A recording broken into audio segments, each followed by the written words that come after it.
तो यो स्टॉक्स देख रहे हैं आप, मैं हूं आपके साथ प्रशांत और ये शो आप आम दर्शकों का शो है। अपने सवाल हम तक पहुंचाइए। सवाल पूछने का तरीका बेहद आसान है। सबसे पहले जान लीजिए कि आखिर सवाल पूछना कैसे है। तो स्क्रीन के आधे हिस्से में एक नंबर फ्लैश आता हुआ आप देख रहे हैं। इस नंबर पर कॉल करके, व्हाट्सएप करके, मैसेज करके, जो भी तरीका आपको पसंद आता हो आप अपने सवाल हम तक पहुंचा सकते हैं। सोशल मीडिया पर एक्टिव हैं तो वहां पर भी सवाल पोस्ट कीजिए। और एक और तरीका है, यूट्यूब पर जाइए, ये शो लाइव देख वक्त कमेंट बॉक्स में अपना सवाल ड्रॉप कीजिए। हम बीच बीच में उन सवालों को भी शामिल करते हैं। लेकिन सवाल पूछना कैसे है वो जान लीजिए। अपने शहर का नाम स्पष्ट भाषा में लिखिए, किस स्टॉक पे आपका सवाल है, किस क्वांटिटी में आपने लिया है और कितना आपका नजरिया है, ये जरूर बताइए। और के साथ ही हम आपको दिग्गज एक्सपर्ट से राय दिलवाएंगे। चलिए इन सबके बीच में जरा बाजार का एक चेक लेते हैं। तो आप देखिए इस वक्त 25,800 के पास निफ्टी, जी हां, लगभग 100 अंकों की गिरावट यहां देखने को मिल रही है। बैंक निफ्टी में लगभग 84 अंकों की गिरावट और 58,300 के स्तर पर इस वक्त बैंक निफ्टी। अगर हम निफ्टी के गेनर्स की लिस्ट आपके सामने लेकर आए तो आप देखेंगे एंटरप्राइजेज निफ्टी का टॉप गेनर, लगभग 2% से ज्यादा मजबूत होता हुआ। हीरो मोटो लगभग 2.25% की तेजी। एक्सिस बैंक 1% का उछाल देखने को मिल रहा है। इसके अलावा अगर हम देखें सन फार्मा और जियो फाइनेंस जैसे स्टॉक्स में भी लगभग 1% का उछाल। दबाव इन्फोसिस पे, ऑटो आईटी जो पॉकेट है उसमें एक करेक्शन का फेज आया है। इन्फोसिस टॉप लूजर है आज का निफ्टी में और 2.5% की गिरावट यहां पर। इसके अलावा आइशर मोटर्स में भी लगभग 2.5% की गिरावट। टाटा स्टील 2% तक का टूटता हुआ। JSW steel, Tata motors, passengers vehicles, इन सब में जो है वो 1.5 से 2% की गिरावट देखने को मिल रही है। एडवांस डिक्लाइन रेशियो सुबह वाले सेशन से बेहतर हुआ है। अब 1314 शेयर ऐसे हैं जो कि हरे निशान में कारोबार कर रहे हैं और 1505 शेयर इस वक्त ऐसे हैं जो कि लाल निशान में कारोबार कर रहे हैं। सबके बीच में एक बार फिर से बाजार की ओर निमेश जी आप हमारे साथ बने हुए हैं इस वक्त। निमेश जी आवाज आ रही है? जी आ रही है। निमेश जी, जिस तरह का बम्पर बहुमत है, जाहिर सी बात है इलेक्शन नतीजों का जो रिजल्ट डे होता है वो मार्केट के लिए वोलेटाइल ही रहता है। मार्केट जो वो फिलहाल कहीं कहीं लाल निशान में ही कारोबार कर रहा है। ये फैक्टर, बिहार चुनाव वाला फैक्टर, बहुत बड़ा फैक्टर तो इन खासतौर पे नहीं है क्योंकि ऑलरेडी एग्जिट पोल्स वाला जो फैक्टर था वो कहीं ना कहीं मार्केट ने पिछले कुछ दिनों में एब्जॉर्ब कर लिया था, तो उसके लिए सरप्राइज तो नहीं रहा। इन सब के बीच में बाजार में आज की क्या रणनीति बनाई जाए? Very good afternoon Prashant ji. देखिए मार्केट के अंदर जिस तरह से स्ट्रक्चर बना है, स्ट्रक्चर बुलिश है। हालांकि ग्लोबल अनसर्टेनिटी थोड़ी बनी हुई है तो इसीलिए हम लोग जो है वो हायर रेंज के ऊपर से थोड़ा प्रॉफिट बुकिंग देख रहे हैं। स्ट्रक्चर काफी स्ट्रॉन्ग है, हायर टॉप हायर बॉटम का एक स्ट्रक्चर बना है और मुझे नहीं लगता कि यहाँ से मार्केट में और कोई बड़ी गिरावट जो है वो शॉर्ट टू मीडियम टर्म में देखने को मिल सकती है। डेफिनेटली अनसर्टेनिटी बनी हुई है, बट मैं मानता हूँ कि अगर कोई भी ये लीप आता है तो एक बाइंग अपॉर्चुनिटी कंसीडर करना चाहिए। नीचे की तरफ अगर बात करें तो 21 ईएमए का जो सपोर्ट एरिया बन रहा है वो 25,650 के आसपास बन रहा है। तो यहाँ से और अगर निफ्टी में 50 की गिरावट देखने को और मिलती है तो एक बाइंग अपॉर्चुनिटी है क्योंकि चार्ट स्ट्रक्चर तो बुलिश दिखा रहा है। और जिस तरह से हम लोग सीजन भी स्पान आउट देख रहे हैं, रिजल्ट सीजन में भी काफी एस्टिमेट से बेटर रिजल्ट काफी कंपनियों में देखने को मिले हैं और पर्टिकुलरली बैंकिंग साइड में मानता हूं कि यहाँ से आने वाले दिनों में अच्छा कर सकते हैं। तो ऑल ओवर मुझे लग रहा है कि यहाँ से मार्केट के अंदर बायो डिप्स की स्ट्रेटेजी रखनी चाहिए और स्टॉक स्पेसिफिक अप्रोच रख मार्केट में बाय करके चलना चाहिए।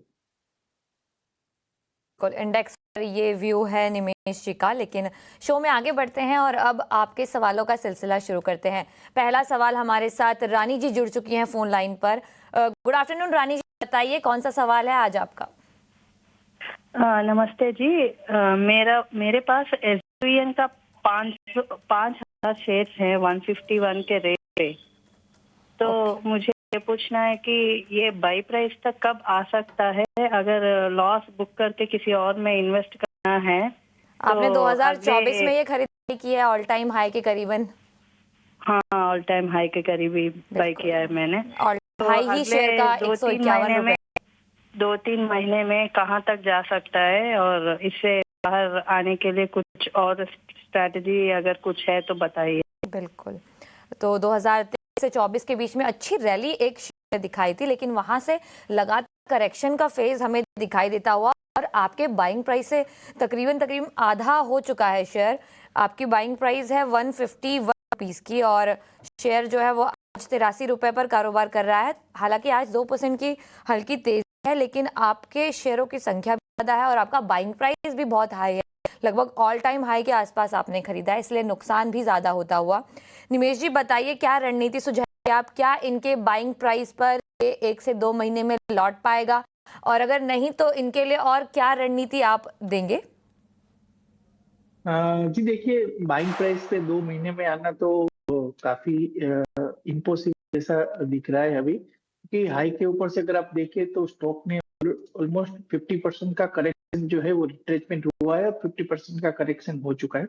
हाँ, हालांकि गुड न्यूज ये है कि पिछली बार भी ये लेवल के आसपास 80 के लेवल के आसपास से स्टॉक में एक रिकवरी आई थी, 104 तक के मिले थे, और पिछले 3 दिनों में हम लोग देखें तो वो एक 80 के लेवल के आसपास स्टॉक एक सपोर्ट बना के, यानी पिछले जो लेवल थे उसको एक रीटेस्ट करने के लिए आया था। और यहाँ से हम लोग आज के सेशन के अंदर जहाँ मार्केट में थोड़ी वीकनेस है, ये स्टॉक का एक बाइंग इंटरेस्ट देखने को मिला है। मैं मानता हूँ कि एक अर्ली ट्रेंड रिवर्सल सिग्नल है। आपने काफी टाइम से ये स्टॉक के अंदर वेट किया है, तो मैं आपको राय दूंगा कभी थोड़ा और समय दे दीजिए ये स्टॉक के अंदर। भले आपका बाइंग प्राइस नहीं आएगा, बट मैं मानता हूँ कि ऊपर में 105 110 के level short to medium term में देखने को मिलेंगे। अगर वो लेवल के आसपास आता है, वहां पर आप अपनी स्ट्रेटेजी जो है वो रिवाइज कर लीजिएगा, कहीं और लॉस करके कहीं और मोमेंटम के अंदर जाइएगा। बट फिलहाल मैं आपको होल्ड करने देता हूँ। 80 रुपए के एक स्ट्रॉन्ग सपोर्ट एरिया है, तो 80 रुपए को ध्यान में रखते हुए आप ये स्टॉक के अंदर फिलहाल होल्ड कीजिए, और ऊपर में 105 110 के लेवल आने वाले 2 महीने में देखने को मिलेंगे, ऐसा मैं मानता हूँ। तो वहां पर आप जरूर से एक बार अपनी स्ट्रेटेजी को रिव्यू कर सकते हैं, बट फिलहाल आपको होल्ड की राय है। की सलाह आपको लेवल्स का ध्यान रखिए। जिग्नेश जी को अपने साथ जोड़ते हैं, हमारे साथ फोन लाइन पे हैं। जी नमस्कार, कहां से बात कर रहे हैं? नमस्कार सर, मैं अहमदाबाद गुजरात से बात कर रहा हूँ। ठीक है, थोड़ी ठंड वंड आई कि नहीं अहमदाबाद में? अभी इतनी नहीं है जितनी सर्दी के हिसाब से नहीं आई है। नहीं आई है। चलिए हमें बताइए कि क्या मदद की है आपकी? सर मैंने HUL हिंदुस्तान लीवर लिए हुए हैं 25 रुपये में 250 शेयर। ठीक है। अच्छा, मैं होल्ड करता हूँ। और दूसरा मैंने लिया हुआ है सर जागरण प्रकाशन। पता नहीं वो हमारे कवरेज में हो तो शायद। हाँ, जी जी, दूसरा स्टॉक तो हमारे कवरेज में नहीं है। HUL पर राय दे सकते हैं। और कितना समय देना चाहते हैं आप? 6 से 12 महीने से 12 महीने का नजरिया लेकर चल रहे हैं निमेश, और आपके होम स्टेट से हैं अहमदाबाद से जिग्नेश जी, तो विशेष राय दिए। HUL इनकी खरीदारी 25 के स्तर की है और ज़्यादा दूर नहीं है इनके भाव से, लेकिन यह है कि नुकसान तो होता हुआ, लेकिन 6 से 12 महीना और देना चाहते हैं। पूरा कंजम्पशन स्पेस जो है वो बड़ा अट्रैक्टिव कहीं ना कहीं हुआ है, जिस तरह से GST और बाकी सुधार हुए, इन सब के बीच में एक पूरे इस पॉकेट को ही बड़ा ही अट्रैक्टिव तौर पर देखा जाता है। केवल GST सुधारों नहीं, उससे पहले जो है वो कहीं ना कहीं खपत वाले क्षेत्र पर आप लोग बुलिश ही रहे हैं। तो हमें बताइए 2500 की इनकी खरीदारी, 6 से 12 महीने का नजरिया, हिंदुस्तान यूनिलीवर कैसा लगता है आपको? देखिए, रूरल रिकवरी के ऊपर जो है वो बेट की जा सकती है, और पर्टिकुलरली कंपनी जो फेसिंग इश्यू फेस कर रही है वो ग्रोथ मोमेंटम जो है वो फेस कर रही है। हालांकि अगर चार्ट स्ट्रक्चर आप देखिए तो एक साइडवे का स्ट्रक्चर है, और स्टॉक के अंदर अभी फिलहाल 2400 एक स्ट्रॉन्ग सपोर्ट एरिया है, ऐसा मैं मानता हूँ। यहाँ से मैं मानता हूँ स्टॉक के अंदर एक जो रेंज के अंदर घूम रहा है वो 2400 से 27 की रेंज में स्टॉक काफी टाइम तक जो है वो मूव होते हुए देखा है। तो यहाँ से आप होल्ड कर सकते हैं। अगर 2700 के आसपास आता है तो वहां पर एक बार प्रॉफिट बुक जरूर से कर लीजिएगा, क्योंकि ये कोई स्टॉक मोमेंटम नहीं है। और जैसे बताया कि ग्रोथ कंपनी के बैलेंस शीट के ऊपर ग्रोथ भी जो है वो चैलेंजिंग है, तो ये रेंज के अंदर घूम रहा है, तो आपको रेंज प्ले करना। 2500 की बाइंग प्राइस मैं आपको राय दूंगा कि आप जो है वो स्टॉक के अंदर 2700 के आसपास आता है, तो वहां से जरूर से एक बार प्रॉफिट बुक कर लीजिएगा। बिल्कुल, तो होल्ड करने की सलाह जो है HUL पर निमेश जी की ओर से आती हुई। लेकिन अगले लाइव कॉलर की ओर बढ़ लेते हैं। सुचिता हमारे साथ फोन लाइन पर जुड़ चुकी है। गुड आफ्टरनून, बताइए कौन से शेयर पर है आपका सवाल? मैम जी हेलो, एक बार अपना टीवी म्यूट कर लेंगे? हाँ, एक में सोलर पर है मेरा सवाल। बिल्कुल, आपने कितनी क्वांटिटी खरीदी है आप बता सकती हैं और प्राइस क्या है? बाइंग प्राइस 289 की है और 51 शेयर है। 1 साल हो गए मैम। ओके, तो 289 की प्राइस है और अभी 250 के लेवल पर कारोबार शॉर्ट करता टर्म हुआ के लिए 51 शेयर खरीदे हैं आपने, तो आपको जानना है कि इस पर क्या किया है, क्योंकि आपके बाइंग प्राइस से नीचे आ चुका है शेयर। और कहीं ना कहीं जब ये लिस्ट हुआ था वहां से इसने अच्छी खासी रैली सितंबर तक दिखाई थी, लेकिन उसके बाद डाउन ट्रेंड देखने को मिल रहा है। 324 का हाई और वहां से लगातार गिर रहा है शेयर, और आज जो है वो 250 रुपए के आसपास कारोबार करता हुआ, हल्की कमजोरी भी है शेयर में। बताइए निमेश जी, क्या रणनीति होगी इनके लिए? इनके बाइंग से नीचे आ चुका है शेयर।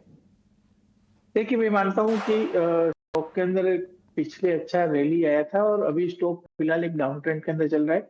हाँ, अगर बात करें तो 200 दिन की एवरेज, हालांकि चार्ट इतनी लंबी नहीं है, पर जो 1 साल का चार्ट हिस्ट्री है उसके ऊपर अगर बात करें तो 200 दिन की एवरेज के नीचे भी स्टॉक ये जा चुका है। अगर ये स्टॉक 1 या 2 दिन के अंदर ऊपर में 260 के ऊपर अगर नहीं निकलता है तो फर्दर डाउन साइड रिज्यूम हो सकती है। तो मैं मानता हूँ कि आपने ऑलरेडी बाई करके 1 साल तक वेट किया, आपका बाइंग प्राइस आ गया, फिर भी आपने के अंदर बने रहे। अभी फिलहाल 240 का एक स्टॉप लॉस जरूर से एक मेंटेन कीजिएगा। अगर 240 का लेवल ब्रेक करता है तो और फर्दर गिरावट आ सकती है। तो मेरा व्यू जो है इतना बुलिश नहीं है। मैं आपको राय दूंगा कि आप राइट्स की स्ट्रेटेजी अपना लीजिए और 260 के ऊपर अगर स्टॉक नहीं निकलता है तो मुझे लगता है कि कोई बड़ी मूवमेंट एक्समें 16 के अंदर देखने को मिलेंगी। तो राय यही है कि आप सेल ऑन राइट्स की स्ट्रेटेजी रखें और अगर 240 का लेवल ब्रेक करता है तो एग्जिट करने की राय बनेगी। 240 का अगर लेवल टूटता है तो आप एग्जिट कर जाइए, अदरवाइज किसी उछाल का करिए। 260 का जो स्तर है वो एक अहम लेवल है, वहां पर निकलने की कोशिश कीजिए। कोई बहुत ज्यादा बुलिश नजरिया नहीं है। चलिए, इन सबके बीच में स्क्रीन के निचले हिस्से में आप देख रहे होंगे एमआरएफ दिग्गज कंपनी के नतीजे आए हैं। मुनाफा जो है वो 471 करोड़ से बढ़कर 526 करोड़ सालाना आधार पर बढ़ा है। इसके अलावा अगर हम देखें तो नंबर जो हैं वो उनका इम्पैक्ट जो है वो कहीं ना कहीं स्टॉक पर नेगेटिवली फिलहाल नजर आया है। आय जो है वो 6,881 से बढ़कर 7,379 करोड़ पहुंची है ईयर ऑन ईयर बेसिस। तो आय और मुनाफे में बढ़त देखी गई है। इसके अलावा कंपनी ने 3 रुपए प्रति शेयर डिविडेंड का भी ऐलान किया है, लेकिन जो गिरावट है वो स्टॉक में कहीं ना कहीं बढ़ती हुई नजर आ रही है। तो आय और मुनाफा दोनों हैं। हालांकि नंबर को अलग तरीके से एनालाइज करना होगा, किस तरह के एस्टिमेट्स रहे हैं, किस तरह का रिजल्ट सामने आया है, क्योंकि स्टॉक जो है वो नेगेटिव रिएक्ट इस वक्त कर रहा है। जी, एमआरएफ नतीजे जो हैं उसमें भले ही मुनाफा में एक बढ़त जरूर अभी फिलहाल नजर आ रहा है। 3 रुपए प्रति शेयर डिविडेंड का ऐलान भी किया कंपनी ने, उसके बावजूद 0.5% कमजोर। देखिए, रिजल्ट से पहले स्टॉक के अंदर काफी एक रनअप आ चुका था और जिस तरह से स्टॉक ने रिजल्ट दिया, मैं मानता हूँ कि कहीं ना कहीं एक फैक्टरिंग हो चुका है। फिलहाल मानता हूँ जिस तरह से चार्ट स्ट्रक्चर है, पिछले अगर कुछ दिनों की रेंज देखें तो काफी टाइट रेंज के अंदर स्टॉक घूम रहा है। ऊपर 1,60,000 के आसपास है और नीचे की तरफ जो है वो सपोर्ट 1,56,000 के आसपास सपोर्ट ले रहा है। तो ये 3-4 हजार पॉइंट की रेंज के अंदर स्टॉक घूम रहा है। आइदर साइड ब्रेकआउट होने का वेट करना चाहिए। 1,60,000 के स्टॉक निकलता है तो मैं मानता हूँ कि फ्रेश मोमेंटम देखने को मिलेगा। बट फिलहाल अभी वेट एंड वॉच कीजिए। रिजल्ट आया है वो ऑलरेडी फैक्टरिंग हो चुके हैं प्राइस के अंदर, ऐसा मेरा मानना है। 1,60,000 अगर स्टॉक निकलता है तो फर्दर हम लोग मोमेंटम एक्सपेक्ट करेंगे और जो ऊपर में 1,65,000 1,66,000 तक का हो सकता है।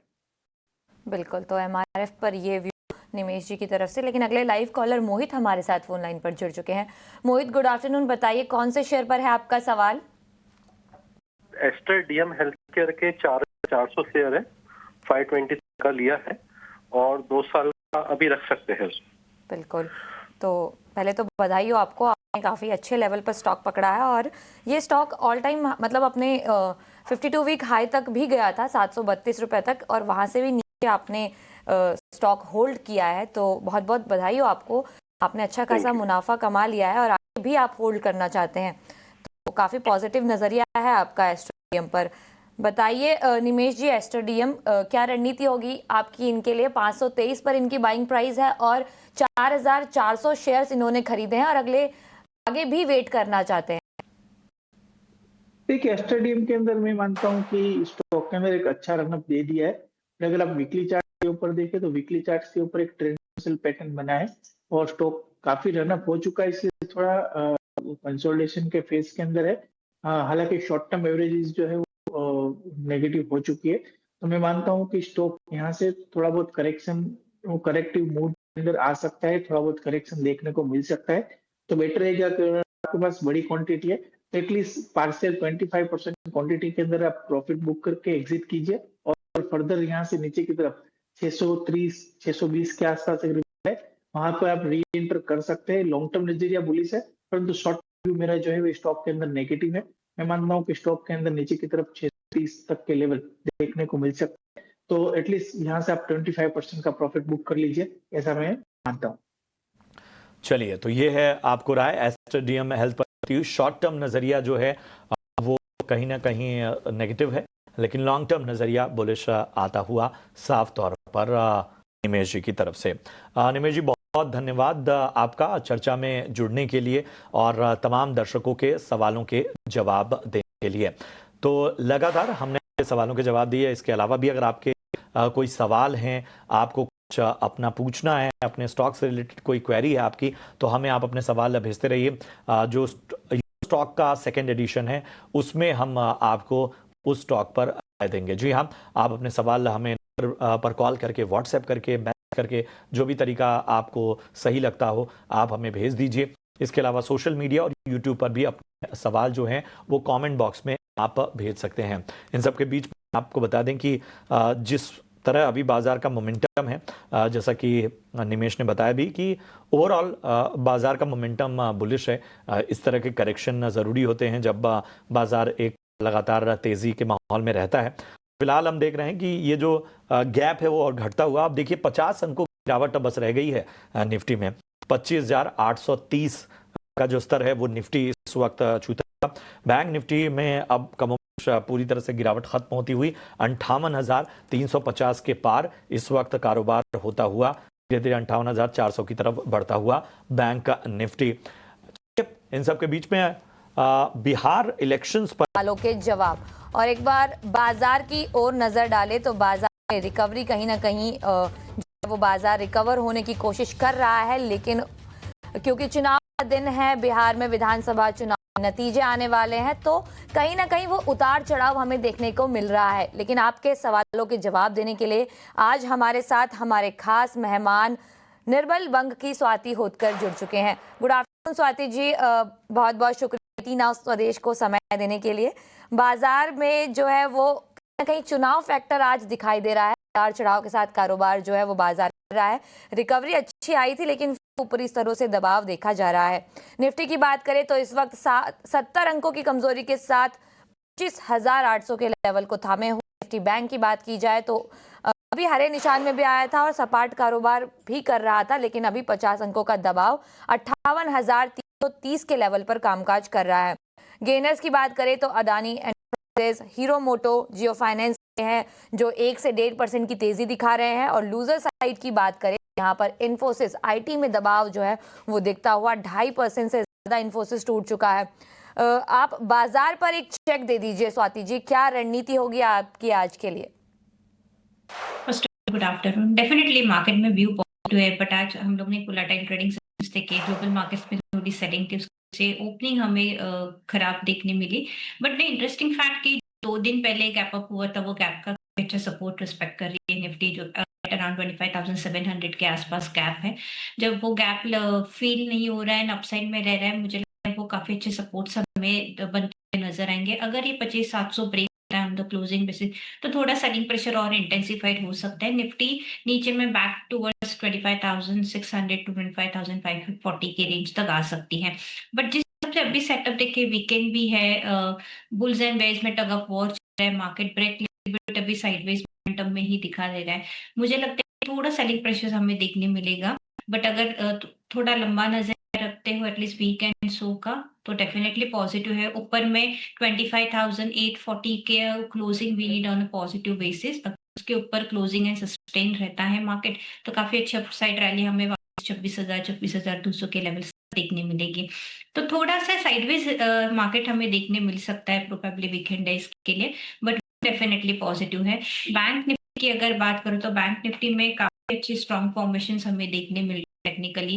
बैंक निफ्टी कैश की बात करो तो ये कंटिन्यूस हमें हाई की तरफ देखने मिल रहा है। इंपॉर्टेंट सपोर्ट है जो 20 डेज मूविंग एवरेज वो काफी इंटैक्ट है। आज अगर देखोगे तो मोमेंटम अभी भी कंपैरेटिवली पॉजिटिव है निफ्टी के बजाय, तो bank Nifty will be the one.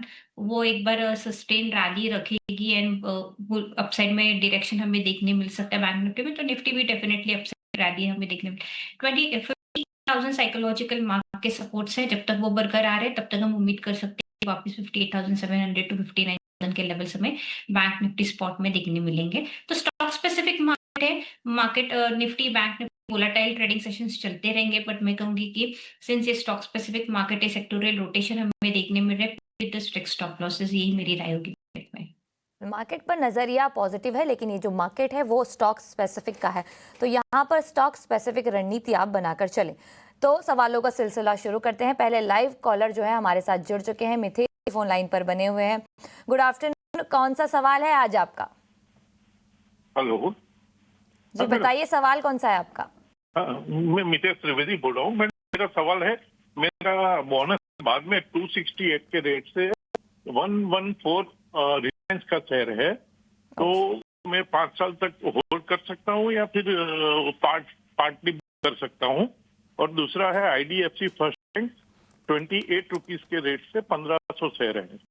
Okay, 20 काफी अच्छे लेवल की खरीदारी है आपकी, बहुत टाइम से आप होल्ड कर रहे हैं। रिलायंस का तो 2008 का है और IDFC फर्स्ट बैंक मेरा ये कोरोना का टाइम का है।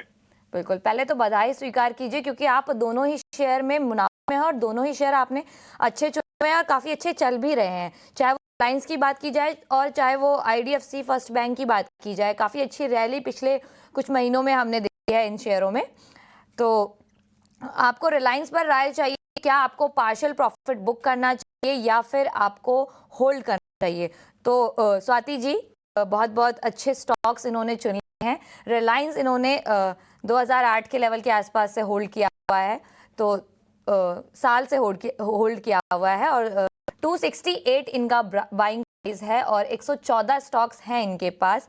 काफ़ी अच्छा खासा मुनाफा चाहते हैं कि रिलायंस पर क्या पार्शियल प्रॉफिट बुक कर लिया जाए या फिर आगे भी होल्ड कर सकते हैं ये। और IDFC फर्स्ट बैंक पर इनकी जो खरीदारी है वो 28 रुपए पर है और 15 शेयर्स इन्होंने IDFC फर्स्ट बैंक के खरीदे हैं।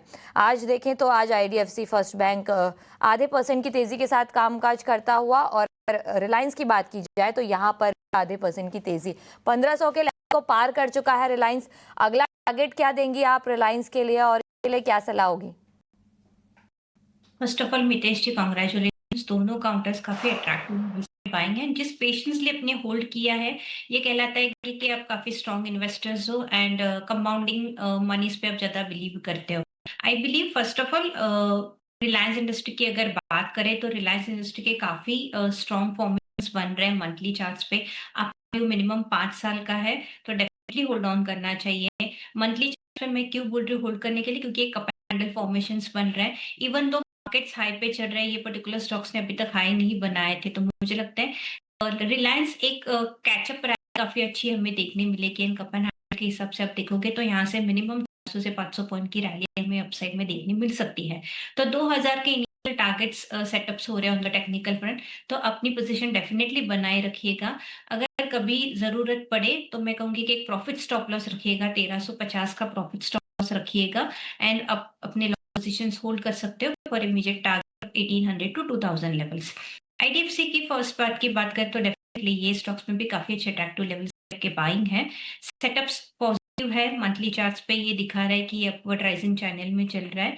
क्षमता है कि 95 टू 98 रुपीज तक वहां तक मोमेंटम कैचअप कर सकता है। तो करंट लेवल्स आप ये भी स्टॉक होल्ड कर सकते हो। नीचे में अगर प्रॉफिट स्टॉप लॉस चाहते हो तो 72 रुपीज का काफी स्ट्रॉन्ग सपोर्ट्स है। जब तक वो बरकरार है तब तक पॉजिटिव ट्रेंड ये कंटिन्यूड होते हुए हमें नजर आएगा। तो दोनों स्टॉक बने रखिएगा for mention targets with the stop losses. बिल्कुल, स्टॉप लॉस के साथ जो है इन दोनों शेयरों बने रहने की सलाह और दोनों ही शेयरों पर पॉजिटिव नजरिया है स्वाति जी का। अगले सवाल की ओर बढ़ लेते हैं। साहिल हमारे साथ फोन लाइन पर बने हुए हैं। साहिल जी, गुड आफ्टरनून। बताइए कौन सा सवाल है आज आपका? हेलो, मेरे पास टाटा स्टील के 160 है, ओके, 168 की बाइंग है, बाइंग 168 की है आपकी? 78 78 की बाइंग, 168 शेयर। ओके, तो आपके लेवल के तो नीचे इस वक्त शेयर, लेकिन अगर मैं पिछले कुछ दिनों के ट्रेंड की बात करूं तो टाटा स्टील ने काफी अच्छा प्रदर्शन किया है अपने क्यू नंबर्स में। मुनाफे की बात की जाए तो यहाँ पर 320% तक का उछाल देखने को मिला था, करीब 3 गुना मुनाफा जो है उन्होंने दर्ज किया है। तो टाटा स्टील पिछले कुछ दिनों में काफी अच्छा मोमेंटम हमने देखा है। स्वाति जी, इनके लिए क्या रणनीति होगी, क्योंकि इनके बाइंग प्राइस से फिलहाल अभी नीचे है, तो कब तक इनके बाइंग प्राइस तक पहुंच पाएगा ये शेयर? जी साहिल जी, व्यू डेफिनेटली पॉजिटिव है। अगर लंबा नजरिया रखते हैं तो ये काउंटर काफी स्ट्रॉन्ग है। मेटल पैक्स में ऑलरेडी हम लोग ने काफी अच्छी रैली देखी है 2025 स्टार्ट से। अभी ये ओवरबॉट जोन में तो थोड़े प्रॉफिट्स बुकिंग हमें देखने मिल सकते हैं, क्योंकि नॉन स्टॉप रैली 140 से 180 तक हम लोग ने देखी है, तो bookings at the higher levels हम डिनाई नहीं कर सकते हैं। मुझे लगता है कि short term view little bit cautious रहेगा। एक डाउनफॉल हमें देखने मिल सकता है 160 के आसपास, वहां से वापस एक ट्रेंड रिवर्सल रैली हमें देखने मिल सकती है, जो कि स्टॉक को लेके जा सकती है 200 के लेवल्स तक। तो थोड़ा पेशेंसली आपको होल्ड करना पड़ेगा, बट डेफिनेटली एक काउंटर अच्छा है जो आप अपने पोर्टफोलियो में बने रखिए सकते हैं for more an year and so. Tata steel पर नजरिया पॉजिटिव है, तो बिल्कुल होल्ड करिए पेशेंटली, और यहाँ पर आपको होल्ड करने की सलाह टाटा स्टील पर दी जा रही है। लेकिन फिलहाल वक्त हो चला है हमारे खास सेगमेंट ऑप्शंस के चैंपियंस का।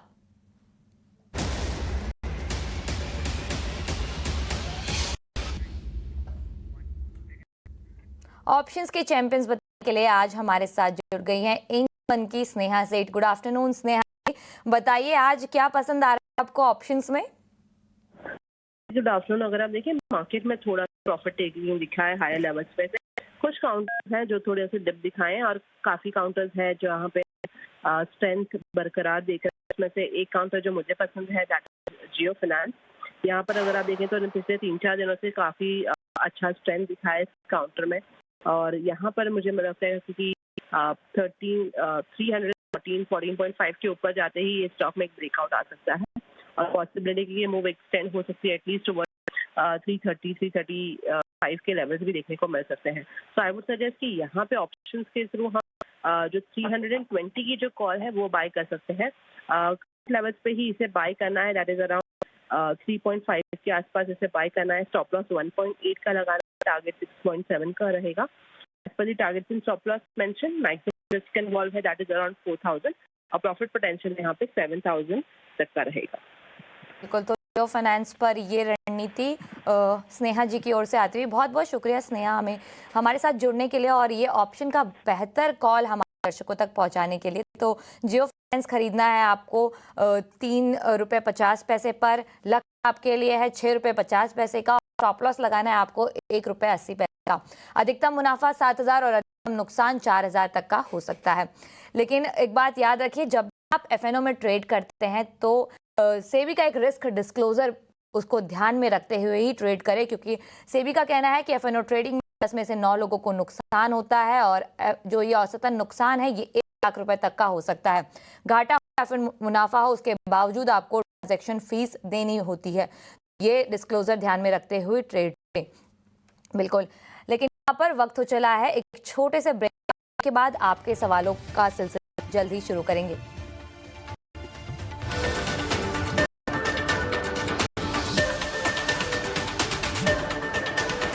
जी, मेरे पास आरबीएल बैंक के शेयर्स हैं, 216 रुपए की बाइंग है। तो अभी रेट 328 से डाउन आ गया, तो एक्चुअली मैं 1 साल तक रुक सकता हूँ। तो क्या पर से पूछ के बताइए कि क्या कर सकते, मतलब अभी करना चाहिए मुझे? बिल्कुल, आपकी बाइंग प्राइस से 100 रुपए ऊपर है शेयर। पहले तो बधाई हो आपको, क्योंकि आपने अच्छे लेवल पर शेयर पकड़ा है, और आपके लेवल के बाद जो 52 वीक है वो 332 रुपए का शेयर है कि आज सपाट कारोबार करता हुआ, लेकिन पिछले कुछ सेशन से गिर रहा है। तो आपकी चिंता जो है वो बनी हुई है इस पर कि क्या किया जाए। मैं लॉन्ग टर्म के लिए इसको रखना चाहता हूँ, क्योंकि नेशनल बैंक ऑफ दुबई मेरे को बिल्कुल कुछ 40% बिल्कुल, आपका लंबी अवधि का मदद नजरिया किया है। ना, तो इस बेस पे मैं जानना चाहता हूँ इसको होल्ड करके रखूँ, 1 साल तक मैं होल्ड कर सकता हूँ। बिल्कुल, लंबी अवधि का बेनिफिट मिलेगा नजरिया है, कि इसलिए नहीं? आपको इस पर राय चाहिए। सुनीति जी बताइए, अच्छे लेवल्स पर खरीदा है इन्होंने 216 के लेवल पर, और के लेवल से ठीक 100 के ऊपर है, 316 पर कारोबार करता था, लेकिन अपने जो 52 वीक हाई है वहां से थोड़ा फिसलता हुआ। इनका कंसर्न है क्योंकि ये लॉन्ग टर्म के निवेशक है, तो क्या रणनीति सुझाएंगे आप आरबीएल बैंक पर? सैयद जी की ने काफी अच्छे टू लेवल्स पे उन्होंने बाइंग की है। ये पर्टिकुलर स्टॉक अभी ओवरबॉट जोन में हो चुका है, क्योंकि कंटिन्यूस हम लोग ने 200 से नॉन स्टॉप रैली देखी ये पर्टिकुलर स्टॉक्स में, तो अभी तो लिटिल बिट्स प्रॉफिट बुकिंग्स देखने मिलेंगे फ्रॉम द हायर साइड। मैं कहूंगी कि जिस हिसाब से रैली मोमेंटम कैचअप हुई है, थोड़ी बहुत प्रॉफिट बुकिंग हमें इन भी देखने मिल सकती है, तो पार्शियल प्रॉफिट मैं रिकमेंड करूंगी ये पर्टिकुलर स्टॉक्स में करंट लेवल्स पे। सेकंड पार्शियल आप होल्ड कर सकते हो, प्रॉफिट स्टॉप लॉस रखिए 280 का। एंड अपसाइड ये मोमेंटम कब कैच करेगा, जब ऊपर में एटलीस्ट 330 के लेवल्स का ब्रेकआउट दे देगा ऑन द क्लोजिंग बेसिस, उसके ऊपर सस्टेन होता है, ये रैली कंटिन्यूड हो सकती है 360 370 तक। बट मेरी पर्सनल राय होगी कि करंट लेवल्स पे पार्शियल बुक कीजिएगा। सेकंड आप 280 के स्टॉप लॉस आप होल्ड कर सकते हो for immediate target of 370 to 380 levels. बिल्कुल, आरबीएल बैंक पर ये रणनीति, और काफ़ी अच्छे लेवल पर आपने खरीदा है और उसके बाद शेयर जो है लगातार चला भी है, तो लाजमी है ऊपर से एक प्रेशर झेलना, क्योंकि ओवरबाउट जैसा कि स्वाति जी ने कहा कि ये स्टॉक जो है हो चुका है, लेकिन आप जो है वो अपनी होल्डिंग बरकरार रखें और होल्ड करें इस वक्त शेयर को। लेकिन अगले लाइव कॉलर हमारे साथ जुड़ चुके हैं, तेजस प्रशांत जुड़ चुके हैं हमारे साथ। प्रशांत बताइए, कौन से शेयर पर है आपका सवाल? यस हाय मैम, मेरा क्वेश्चन वर्क्स को लेकर के है। बिल्कुल। मेरे पास 252 शेयर्स हैं, 648 की मेरी एवरेज प्राइस है, और मैं लगभग 12 से 15 महीने वेट कर सकता हूँ। अभी तो थोड़ा नीचे चल रहा है, तो उसी के बारे में जानना था कि क्या करना चाहिए अभी। तेजस नेटवर्क है आपके पास, और 2024 में एक अच्छा मूवमेंट शेयर ने दिखाया था, जिसके बाद ये 1400 के लेवल तक भी पहुंचा, तो आपने जो मूवमेंट पकड़ा है वो 648 रुपए का है, आपके बाइंग प्राइस से काफी नीचे है, और एक साल में करीब करीब 7% जो है वो शेयर ने गिरावट झेल चुका है शेयर, तो आपका लॉस इस वक्त 32,000 तक का होता हुआ। नजरिया कितने समय का है आपका? मैं करीब 12 से 15 महीने तक वेट कर सकता हूँ। ओके, 12 से 15 महीने के लिए स्वाति जी रणनीति बताइए, क्या इनके बाइंग प्राइस तक जा पाएगा शेयर? इस लेवल पर क्या किया? यस, करंट लेवल्स पे व्यू लिटिल बिट कॉशियस है, क्योंकि जिस हिसाब से ये कंटिन्यूस हमें सेलिंग प्रेशर देखने मिला है 2024 से, डाउनफॉल आते हुए रहे, ट्रेंड रिवर्सल्स के कोई मेजर साइंस नहीं है। 500 के आसपास ये सपोर्ट्स बना सकता है। 500 रुपीज जो 2023 में भी हम लोग ने वो सपोर्ट लेवल्स रिस्पेक्ट होते हुए देखे थे, वहां से एक स्ट्रॉन्गली अपमूव रैली हम लोग ने 1300-1400 तक ये पर्टिकुलर स्टॉक्स देखे थे। मुझे लगता है 500 के आसपास से काफी अच्छा स्ट्रॉन्ग सपोर्ट्स बना सकता है। हो सके वहां पे तो एक बार एवरेज कर सकते हो, या एक बार वापस रिव्यू कीजिएगा ये पर्टिकुलर स्टॉक्स के ऊपर, एंड वहां से देन एक मोमेंटम कैचअप हो सकता है, क्योंकि प्राइस करेक्शन ऑलरेडी हम लोग ने देखा ना, इट्स अ टाइम करेक्शन की बात है, थोड़ा कंसोलिडेशन फेज में जाएगा, देन एक मोमेंटम कैचअप कर लेगा on the higher side. But yes, अगर एक साल का नजरिया है तो मुझे लगता है कि इसमें क्षमता है 650-700 तक रैली देखने मिल सकती है, तो होल्ड रखिएगा ये पर्टिकुलर स्टॉक। पर एक पर 500 के आसपास आता है तो प्लीज रिव्यू कीजिएगा वंस अगेन। बिल्कुल, 500 के पास आता है तो एक बार रिव्यू कर ले। अदरवाइज मोमेंटम काफ़ी पॉजिटिव है शेयर का, और पॉजिटिव नज़रिया जो है स्वाति जी का इस शेयर पर। लेकिन इस वक्त मैरिको के नतीजे आते हुए आपके टीवी स्क्रीन पर मैरिको के दूसरी तिमाही के नतीजे आ गए हैं, और दूसरी तिमाही में रेवेन्यू जो है वहाँ पर बढ़ा है, और अगर आय की बात करें तो ये जो है वो 3,482 करोड़ निकल कर आई है। मुनाफे की बात की जाए तो यहाँ पर हल्का सपोर्ट कह सकते हैं इसको, क्योंकि 423 से घटकर जो है वो 420 यहाँ पर मुनाफा हो चुका है। एबिटा की बात करें तो यहाँ पर भी अपसाइड देखने को मिला है, मार्जिन भी, मार्जिन्स पर जो है वो दबाव देखने को मिला है, मार्जिन्स जो है वो 19.6% से 16.1% हो गए हैं YOY बेसिस पर। तो मैरिको के नतीजे आपके टीवी स्क्रीन पर, और इम्पैक्ट जो है वो देखने को मिल रहा है। मैरिको स्लाइट नेगेटिव कारोबार कर रहा है, इतने अच्छे नतीजे नहीं है क्योंकि मार्जिन पर भी प्रेशर है, और जो रेवेन्यू है वो भी स्लाइट बढ़ा है, लेकिन मुनाफा जो है वो सपाट है। मैरिको, अगर स्वाति जी किसी के पोर्टफोलियो में है या कोई ऐड करना चाहता है तो इस वक्त नतीजे आ चुके हैं, क्या नजरिया है आपका मैरिको पर? लंबा नजरिया तो डेफिनेटली पॉजिटिव है, बट अगर लास्ट अब 6 महीने का भी डेटा देखो तो ये 650 से 7.5 के रेंज में ही कंसोलिडेशन फेज में चल रहा है। Breakout on either side will decide the clear trend of the markets, but definitely जिस तरह से चार्ट के सेटअप्स है, मुझे लगता है कंसोलिडेशन के बाद हमें एक ब्रेकआउट हमें देखने मिल सकता है। नीचे में सपोर्ट 650 के लेवल से, जब तक वो इंटैक्ट है तब तक व्यू पॉजिटिव रहेगा। ऑन हायर साइड हमें 740 टू 750 के ब्रेकआउट लेवल चाहिए। जैसे ही वो ब्रेकआउट में देखने मिलेंगे with recent volumes, new trend चालू होगा जो कि स्टॉक को लेके जा सकता है 840 टू 850 के लेवल्स। जिनके पास भी लॉन्ग पोजीशन है डेफिनेटली होल्ड कीजिएगा, place a stop loss of 650 and carry your long positions. बिल्कुल, मैरिको पर 650 के स्टॉप लॉस से होल्ड करने की सलाह स्वाति जी की तरफ से आती हुई। तो स्वाति जी बहुत बहुत शुक्रिया 18 नाउ स्वदेश को समय देने के लिए और हमारे दर्शकों की जो प्रॉब्लम्स है, जो उलझने हैं, सुलझाने के लिए बहुत बहुत शुक्रिया। लेकिन यहाँ पर आपके ऑप्शंस की कॉल जो स्नेहा सेठ लेकर आई थी, वहाँ पर एक थोड़ा चेंज है। दरअसल वो जियो फाइनेंस की कॉल 420 की नहीं, आपको 320 की खरीदनी है। तो 320 की कॉल खरीदे यहाँ पर 3 रुपये 50 पैसे पर। लक्ष्य जो है वो 6 रुपये 50 पैसे का है। स्टॉप लॉस यहाँ पर 1 रुपये 80 पैसे पर। अधिकतम मुनाफा जो है वो 7,000 और अधिकतम नुकसान जो है वो 4,000 तक का हो सकता है। तो ये थी रणनीति स्नेहा जी, जहाँ पर एक चेंज जो है वो 320 की कॉल है वो यहाँ पर होता हुआ नजर आ रहा है। लेकिन शो को समाप्त करने का वक्त हो चला है और के बाद बने रहिए ET नाउ स्वदेश के साथ।